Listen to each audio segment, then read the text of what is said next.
我叫 Andy 啦，咁我就喺公司度做咗18年，差唔多就踏入咗19年㗎啦。而家當初我係覺得加入物業管理呢個行業係好似幾好玩咁樣嘅，因為我本身我係都算係物業管理行業出身㗎啦，咁就好快做咗第一份工啦，跟住就轉咗過嚟呢邊，就加入咗 Campus 呢間公司。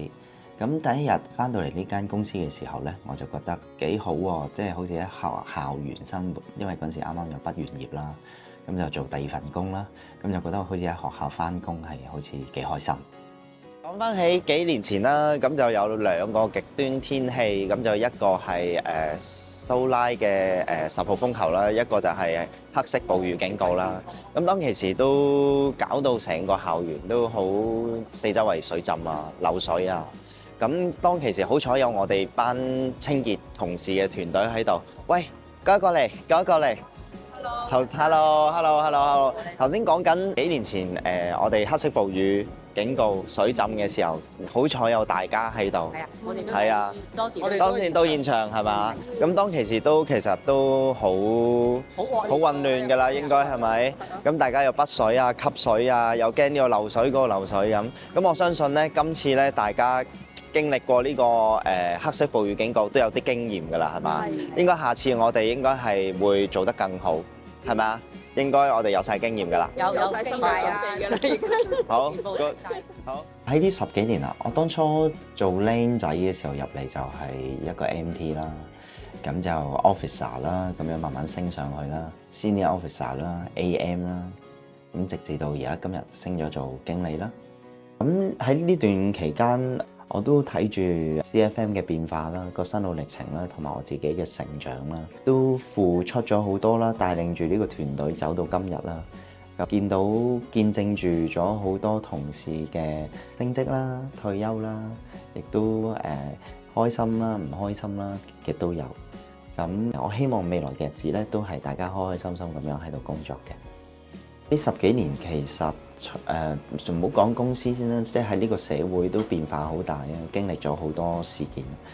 咁喺我哋 Campus 呢間公司咧嘅變化就係由舊時係比較守舊啲嘅思想，直至去到今日做所有嘅工作或者係所有嘅決策都會開明咗啦，透明咗啦。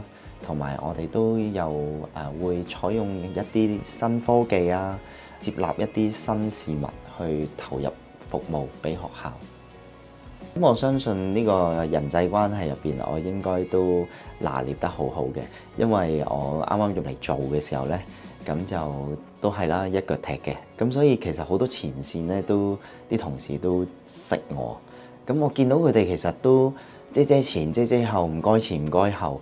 咁其實你當佢好似一個小朋友，大家互相尊重嘅啫嘛。其實呢樣嘢，你尊重我時，我尊重你，我相信呢樣嘢去到邊都用得通嘅。咁而我點樣去建立呢樣嘢，就係一路維繫落去咯。唔好俾人覺得你有啲嘢係佔佢便宜或者攞佢着數。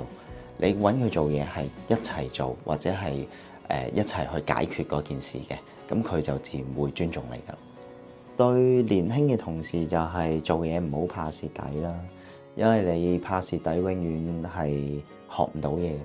即係你要唔蝕底，尋求答案，咩都問，咁你先至會知道更多嘅資訊，你先會學到最多嘅嘢。咁同埋社會越嚟越自己㗎啦，就唔會好似以前咁有愛喺度。